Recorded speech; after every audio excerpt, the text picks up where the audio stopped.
Ladies and gentleman, ರಾಜ್ಯ ರಾಜಕಾರಣದಲ್ಲಿ ಬಹುದೊಡ್ಡ ಒಂದು ಸ್ಫೋಟಕ ಸುದ್ದಿ ಈಗ ಹೊರಗಡೆ ಬರ್ತಾ ಇದೆ. ಅದೇನಪ್ಪ ಅಂತಂದರೆ, ಕಾಂಗ್ರೆಸ್ ಪಕ್ಷದ ಮತ್ತು ಕಾಂಗ್ರೆಸ್ ಸರ್ಕಾರದ ಎಡವಟ್ಟುಗಳಿಂದ ಕಾಂಗ್ರೆಸ್ ಪಕ್ಷ ಬಿದ್ದೋಗೋದಕ್ಕಿಂತ ಮುಂಚೆನೇ ಅದನ್ನು ಬೀಳಿಸೋದಕ್ಕೆ ಮತ್ತೊಂದು ಶಕ್ತಿ ಈಗ ತಯಾರಾಗಿ ಬಿಟ್ಟಿದೆ.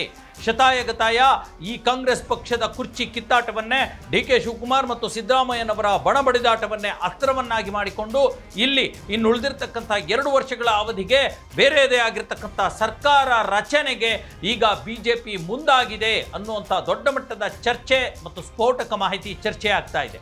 ಈಗಾಗಲೇ ಪಂಚರಾಜ್ಯಗಳ ಚುನಾವಣೆಯಲ್ಲಿ ಬ್ಯುಸಿಯಾಗಿರ್ತಕ್ಕಂಥ BJPಯ ಕೇಂದ್ರ ನಾಯಕರು ಈಗ ಮುಂದಿನ ತಿಂಗಳಿನಿಂದ ರಾಜ್ಯದ ಮೇಲೆ, ಕರ್ನಾಟಕದ ಮೇಲೆ ತಮ್ಮ ಕರಾಳ ದೃಷ್ಟಿಯನ್ನು ಬೀರ್ತಾ ಇದ್ದಾರೆ ಮತ್ತು ಇಲ್ಲಿ ಇಲ್ಲಿರ್ತಕ್ಕಂಥ ಬಹುಮತದ ರಾಜ್ಯ ಸರ್ಕಾರವನ್ನು ಕೆಡವೋದಕ್ಕೆ ಪ್ಲಾನ್ ಮಾಡ್ತಿದ್ದಾರೆ ಎನ್ನುವಂಥ ಸ್ಫೋಟಕ ಮಾಹಿತಿ ರಾಜ್ಯ ರಾಜಕಾರಣದಿಂದ ಹೊರಗಡೆ ಬರ್ತಾ ಇದೆ. ಹಾಗಾದರೆ ಏನಿದು, ಯಾವಾಗ ನಡೆಯುತ್ತೆ, ಏನಿದರ ಪ್ಲಾನ್, ಎಲ್ಲದರ ಕುರಿತಂತೆ ನಾನು ನಿಮಗೆ ಮಾಹಿತಿಯನ್ನು ಕೊಡ್ತೀನಿ. ನೀವು ನೋಡ್ತಿದ್ದೀರಾ ನೆಲ ಜಲ ಭಾಷೆಗಾಗಿ ಪ್ರಾಮಾಣಿಕ ಪತ್ರಿಕೋದ್ಯಮ, ನಿಮ್ಮ ಫೋಕಸ್ TV. ಇದು ಎಕ್ಸ್ಪ್ಲೈನರ್, ನಾನು ಹಬೀಬ್ ದಂಡಿ.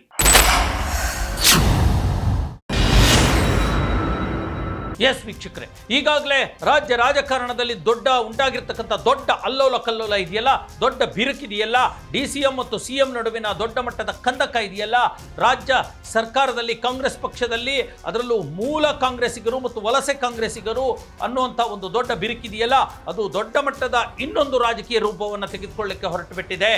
ರಾಜ್ಯದಲ್ಲಿರ್ತಕ್ಕಂಥ ಕಾಂಗ್ರೆಸ್ ಸರ್ಕಾರದ ಬಿರುಕನ್ನೇ ಬಂಡವಾಳ ಮಾಡಿಕೊಂಡು BJP ಈಗ ಕರ್ನಾಟಕದ ಮೇಲೆ ಹೊಂಚು ಹಾಕಿದೆ, ಕಣ್ಣು ಹಾಕಿದೆ.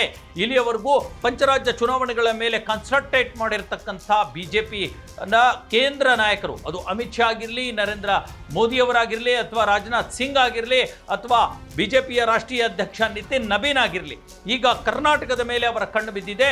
ಇಲ್ಲಿ ಇನ್ನೂ ಕೂಡ 2 ವರ್ಷಗಳ ಕಾಲ ಸರ್ಕಾರದ ಅವಧಿ ಇರತಕ್ಕಂಥದ್ದು. ಹಾಗಾಗಿ ಈ ಒಂದು ಅರಾಜಕತೆ ಉಂಟಾಗಿದೆಯಲ್ಲ ಕಾಂಗ್ರೆಸ್ ಪಕ್ಷದಲ್ಲಿ, ಸರ್ಕಾರದಲ್ಲಿ, ಅದನ್ನೇ ಎನ್ಕ್ಯಾಶ್ ಮಾಡಿಕೊಂಡು ಇಲ್ಲಿ BJP ಸಪೋರ್ಟ್ ಕೊಡೋದ್ರ ಮೂಲಕ ಇಲ್ಲಿರ್ತಕ್ಕಂಥ ಕಾಂಗ್ರೆಸ್ ಪಕ್ಷದ ಯಾವುದಾದ್ರೂ ಒಬ್ಬ ನಾಯಕನನ್ನೇ ಎತ್ತಿ ಕಟ್ಟಿ ಸರ್ಕಾರ ಕೆಡವಿ ಬೇರೆ ಸರ್ಕಾರ ರಚನೆ ಮಾಡಲಿಕ್ಕೆ ಚರ್ಚೆಗಳು ಕೂಡ, ಪ್ಲಾನ್ಗಳು ಕೂಡ ನಡೀತಾ ಇವೆ ಅನ್ನುವಂಥ ಸ್ಫೋಟಕ ಮಾಹಿತಿ ಈಗ ದೆಹಲಿ ಅಂಗಳದಿಂದ ಬರ್ತಾ ಇದೆ. ಹಾಗಾಗಿ ಯಾಕೆ ಈ ತರಹದ ಒಂದು ದುಸ್ಥಿತಿಗೆ ಕಾಂಗ್ರೆಸ್ ಪಕ್ಷ ತನ್ನನ್ನು ತಾನು ದೂಡಿಕೊಳ್ತು ಅನ್ನುವಂಥದ್ದು ನೋಡಿ. ಈ ತರಹದ ಬೆಳವಣಿಗೆ ನಾ ಹೇಳ್ತಾ ಇರ್ತಕ್ಕಂಥದ್ದು, BJP ಪಕ್ಷ ಎಂಟರ್ ಆಗಿ ಇಲ್ಲಿರ್ತಕ್ಕಂಥ ಕಾಂಗ್ರೆಸ್ ಪಕ್ಷವನ್ನು ಕೆಡವಿ ಬೇರೆ ತಮ್ಮದೇ ಆಗಿರ್ತಕ್ಕಂಥ ಮೈತ್ರಿ ಪಕ್ಷವನ್ನು ರಚಿಸುವಂಥದ್ದು BJPಗೆ ಹೊಸದೇನೂ ಅಲ್ಲ. ಈಗಾಗಲೇ ಹಲವು ರಾಜ್ಯಗಳಲ್ಲಿ ಈ ಥರದ ರಾಜಕಾರಣವನ್ನು ಅವರು ಮಾಡಿದ್ದಾರೆ. ಅದರಲ್ಲೂ ಕೂಡ ಕರ್ನಾಟಕದಲ್ಲೇ 2006ರಲ್ಲಿ ಘಟನೆ ನಡೆದಿದೆ. 2004ರಲ್ಲಿ ಧರಮ್ ಸಿಂಗ್ ಮತ್ತು JDS, ಕಾಂಗ್ರೆಸ್ ಮತ್ತು JDS ನೇತೃತ್ವದ ಧರಮ್ ಸಿಂಗ್ ಮುಖ್ಯಮಂತ್ರಿ ಆಗಿದ್ದಂತಹ ಒಂದು ಸರ್ಕಾರ ಇತ್ತು. ಅದು 2006ರಲ್ಲಿ ಆಪರೇಷನ್ ಕಮಲಕ್ಕೆ ಒಳಗಾಗಿ 2006ರಿಂದ 2008ರವರೆಗೂ JDS ಮತ್ತು BJPಯ ಸರ್ಕಾರ ರಚನೆಯಾಯಿತು ಅಲ್ವಾ? ಇದೆಲ್ಲವೂ ನಮಗೆ ಗೊತ್ತಿದ್ದೇ ಇದೆ. ಅದಾದ ನಂತರ 2019ರಲ್ಲಿ ಮತ್ತೆ ಅದೇ ಪರಿಸ್ಥಿತಿ ನಿರ್ಮಾಣವಾಯಿತು. 2018ರ ಸಾರ್ವತ್ರಿಕ ಚುನಾವಣೆಯಲ್ಲಿ ಮತ್ತೆ JDS ಮತ್ತು ಕಾಂಗ್ರೆಸ್ ಪಕ್ಷದ ಸರ್ಕಾರ ರಚನೆಯಾಗಿತ್ತು. ಆದರೆ ಯಾವಾಗ ಒಳಜಗಳಗಳಿಂದ, ಇದೇ ರೀತಿಯ ಭಿನ್ನಾಭಿಪ್ರಾಯಗಳಿಂದ ಮತ್ತೆ 2019ಕ್ಕೆ JDS ಮತ್ತು BJPಯ ಮತ್ತೆ ಸರ್ಕಾರ ರಚನೆಯಾಗುತ್ತೆ. ಇದೇ ಪರಿಸ್ಥಿತಿ ಆಪರೇಷನ್ ಕಮಲ ಮತ್ತೆ ಬರುತ್ತೆ. ಹಾಗಾಗಿ ಈ BJP ಪಕ್ಷಕ್ಕೆ ಇದು ಹೊಸ ಪ್ರಯತ್ನ ಅಲ್ಲ. 2026ರಲ್ಲಿ ಕೂಡ ಮತ್ತೆ ಅದೇ ಪರಿಸ್ಥಿತಿ ಬರುವಂಥ ಎಲ್ಲ ಸಾಧ್ಯತೆಗಳು ಕೂಡ ಇದೆ ಅನ್ನುವಂಥ ಮಾಹಿತಿ ಈಗ ದೆಹಲಿಯಿಂದ ಬರ್ತಾ ಇದೆ. ಇದೇ ಮೇ 4ಕ್ಕೆ ಪಂಚರಾಜ್ಯ ಚುನಾವಣೆಗಳ ರಿಸಲ್ಟ್ ಬರುತ್ತಲ್ವಾ, ಆ ರಿಸಲ್ಟ್ ಆದ ನಂತರ ಇದಕ್ಕೆ ವೇದಿಕೆಯನ್ನು, ಮುಹೂರ್ತವನ್ನು ಕಲ್ಪಿಸಲಾಗಿದೆ. ಅದರಲ್ಲೂ ಪ್ರಮುಖವಾಗಿ ಮೇ 9ರಂದು ಇಲ್ಲಿ BJPಯಿಂದ 4 ಬಾರಿ CM ಆಗಿರ್ತಕ್ಕಂಥ BS ಯಡಿಯೂರಪ್ಪನವರ ಅಭಿಮಾನೋತ್ಸವ ಕಾರ್ಯಕ್ರಮ ನಡೆಸಲಾಗ್ತಾ ಇದೆ. ಅದಕ್ಕೆ ಅಮಿತ್ ಶಾ ಮುಖ್ಯ ಅತಿಥಿಯಾಗಿ ಬರ್ತಾ ಇದ್ದಾರೆ. ಅಮಿತ್ ಶಾ ಎಲ್ಲೆಲ್ಲಿ ಬರ್ತಾರೆ, ಎಲ್ಲೆಲ್ಲಿ ಕಾಲಿಡ್ತಾರೆ, ಅಲ್ಲಿನ ಸರ್ಕಾರಗಳಿಗೆ ಅಥವಾ BJPಯೇತರ ಪಕ್ಷಗಳ ಸರ್ಕಾರಗಳಿಗೆ ಅದೊಂದು ರೀತಿಯ ದೊಡ್ಡ ಮಟ್ಟದ ಥ್ರೆಟ್ ಅನ್ನುವಂಥದ್ದು ಈಗಾಗಲೇ ಹಲವು ಬಾರಿ ಸಾಬೀತಾಗಿದೆ. ಹಾಗಾಗಿ ಅಮಿತ್ ಶಾ ಬಂದು ಇದಕ್ಕೆ ಮುಹೂರ್ತವನ್ನು ಇಟ್ಟುಬಿಟ್ಟಿದ್ದಾರೆ. ಮೇ 9ರಂದು ಇಲ್ಲಿನ ಸರ್ಕಾರದ ಮೇಲೆ ಕಣ್ಣು ಹಾಕಿರ್ತಕ್ಕಂಥ BJP ಸರ್ಕಾರವನ್ನು ಬೀಳಿಸಲಿಕ್ಕೆ ಒಂದು ಮುಹೂರ್ತ ಫಿಕ್ಸ್ ಮಾಡಿಬಿಟ್ಟಿದೆ ಅನ್ನುವಂಥ ಚರ್ಚೆ ಈಗ ರಾಜಕೀಯ ವಲಯದಲ್ಲಿ ನಡೀತಾ ಇದೆ. ಹಾಗಾಗಿ ನೋಡಿ, ಇದಕ್ಕೊಂದು 10 ಉದಾಹರಣೆಗಳಿದ್ದಾವೆ. ಈಗಾಗಲೇ ಅಲ್ಲಿರ್ತಕ್ಕಂಥ ಬೇರೆ ಬೇರೆ ರಾಜ್ಯಗಳಲ್ಲಿರ್ತಕ್ಕಂಥ ಸರ್ಕಾರಗಳನ್ನು ಕೆಡವಿದ ಕುಖ್ಯಾತಿ BJPಗೆ ಇದೆ.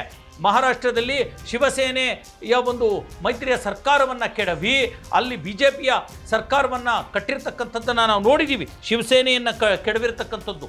NCPಯನ್ನು ಅದು ಎಷ್ಟೊಂದು ಪಕ್ಷಗಳನ್ನು ಹಾಳು ಮಾಡಿಬಿಟ್ಟಿದೆ BJP. ಅಂದರೆ NCPಯನ್ನು ಒಡೆದು ಹಾಕಿ ಅಲ್ಲಿ ಶರದ್ ಪವಾರ್ NCP ಮತ್ತು ಅಜಿತ್ ಪವಾರ್ NCP ಅನ್ನುವಂಥದ್ದನ್ನು ಕೂಡ ಅದು ಮಾಡಿ ಹಾಕಿದೆ ಅಲ್ವಾ.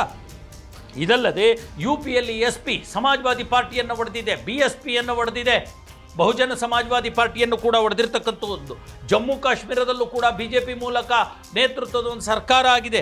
ಜೊತೆಗೆ TMC ತಮಿಳುನಾಡಲ್ಲಿ ಕೂಡ ಅಲ್ಲಿ DMK ADMKಯಲ್ಲೂ ಕೂಡ ತನ್ನ ಕೈ ಚಾಚಿರ್ತಕ್ಕಂಥದ್ದು ಮತ್ತು ಪಶ್ಚಿಮ ಬಂಗಾಳದಲ್ಲಿ TMC ಪಕ್ಷದ ನಾಯಕರನ್ನು ಕೂಡ ಸೆಳೆದುಕೊಂಡು ಯಾವ ರೀತಿ ಪಕ್ಷವನ್ನು ಹೊಡೆದಿದೆ ಅನ್ನುವಂಥದ್ದು. ಅದೇ ಪರಿಸ್ಥಿತಿ ಈಗ ಮತ್ತೆ ಕರ್ನಾಟಕದಲ್ಲೂ ಅದು ಪುನರಾವರ್ತನೆಯಾಗತ್ತೆ. ಹಾಗಾಗಿ ಈಗ ಈ ಪರಿಸ್ಥಿತಿಗೆ ಕಾಂಗ್ರೆಸ್ ಪಕ್ಷ ಸರ್ಕಾರ ಕೈ ಕಟ್ಕೊಂಡು ಕಣ್ಣು ಮುಚ್ಕೊಂಡು ಕೂತ್ಕೊಂಡಿದೆಯಾ ಅನ್ನೋಂಥದ್ದು. ಈಗಾಗಲೇ DK ಶಿವಕುಮಾರ್ ಅವರ ಜೊತೆಗೆ BJP ನಾಯಕರ ಒಳ್ಳೆಯ ಬಾಂಧವ್ಯ ಇರತಕ್ಕಂಥದ್ದು, ಅದು ಓಪನ್ ಸೀಕ್ರೆಟ್ ಆಗಿರ್ತಕ್ಕಂಥದ್ದು ಎಲ್ರಿಗೂ ಗೊತ್ತಿದೆ. ಇತ್ತ ಕಡೆ ಸಿದ್ದರಾಮಯ್ಯನವರು ಒಂದು ವೇಳೆ CM ಸ್ಥಾನದಿಂದ ಕೆಳಗಿಳಿಸಿದ್ದೆ ಆದರೆ ನಾನು ಹೊಸ ಪಕ್ಷವನ್ನು ಕಟ್ತೀನಿ ಅನ್ನೋಂಥ ಒಂದು ಮಾತುಗಳು ಕೇಳಿ ಬರ್ತಾ ಇದೆ ಅವ್ರ ಬಣದಿಂದ. ಹಾಗಾಗಿ ಈ ಪರಿಸ್ಥಿತಿಯ ಲಾಭ ಪಡ್ಕೊಳ್ಳುವಂಥ BJP ಕಾಂಗ್ರೆಸ್ ಪಕ್ಷದ ಸರ್ಕಾರವನ್ನು ಬೀಳಿಸಿ BJP ನೇತೃತ್ವದ ಕಾಂಗ್ರೆಸ್ನಿಂದ ಒಡೆದು ಬರುವಂಥ ಶಾಸಕರ ಜೊತೆ ಸೇರಿಕೊಂಡು JDSನವರನ್ನು ಸೇರಿಕೊಂಡು ಒಂದು BJP ನೇತೃತ್ವದ ಸರ್ಕಾರ ರಚಿಸುತ್ತೆ ಇನ್ನೆರಡು ವರ್ಷಗಳ ಮಟ್ಟಿಗೆ. ನಂತರ ಮತ್ತೆ 2028ರಲ್ಲೂ ಕೂಡ BJP ನೇತೃತ್ವದ ಮೈತ್ರಿ ಸರ್ಕಾರಕ್ಕೆ ಮುನ್ನುಡಿಯನ್ನು ಹಾಡಲಾಗುತ್ತೆ ಅನ್ನುವಂಥ ಒಂದು ಬೆಳವಣಿಗೆಗಳ ಬಗ್ಗೆ ಇಲ್ಲಿ ಚರ್ಚೆ ನಡೀತಾ ಇರತಕ್ಕಂಥದ್ದು. ಹಾಗಾಗಿ ಈಗ DKಶಿ ಮತ್ತು ಇಲ್ಲಿರ್ತಕ್ಕಂಥ ಬೇರೆ ಅಸಮಾಧಾನಿತ ಶಾಸಕರನ್ನು ಸೆಳೆಯುವಂಥ ಕೆಲಸವನ್ನು ಕೂಡ BJP ನಾಯಕರು ಮಾಡ್ತಾ ಇದ್ದಾರೆ ಅನ್ನುವಂಥ ಸ್ಫೋಟಕ ಸುದ್ದಿ ಈಗ ಹೊರಗಡೆ ಬರ್ತಾ ಇದೆ. ಹಾಗಾಗಿ BJPಯ ಈ ಪ್ಲಾನ್ ಎಷ್ಟು ಮಟ್ಟಿಗೆ ಸಕ್ಸಸ್ ಆಗುತ್ತೆ, ಮೇ 9ರ ಅಭಿಮಾನೋತ್ಸವ, ಯಡಿಯೂರಪ್ಪನವರ ಅಭಿಮಾನೋತ್ಸವ ಎಷ್ಟು ಮಟ್ಟಿಗೆ ಈ ಪ್ಲಾನ್ ಮೇಲೆ ವರ್ಕೌಟ್ ಆಗುತ್ತೆ, ಎಲ್ಲದಕ್ಕಿಂತ ಮುಖ್ಯವಾಗಿ ಮೇ 4ರಂದು ಬರುವಂಥ ಈ ಪಂಚರಾಜ್ಯ ಚುನಾವಣೆಗಳ ರಿಸಲ್ಟ್ ಮತ್ತು ಕರ್ನಾಟಕದ 2 ಕ್ಷೇತ್ರಗಳ ಬೈ ಎಲೆಕ್ಷನ್ ರಿಸಲ್ಟ್ ಎಲ್ಲವೂ ಕೂಡ ಅದರ ಮೇಲೆ ಎಷ್ಟು ಮಟ್ಟಿಗೆ ಪರಿಣಾಮ ಬೀರುತ್ತೆ ಅನ್ನೋಂಥದ್ದನ್ನು ಕಾದು ನೋಡಬೇಕು.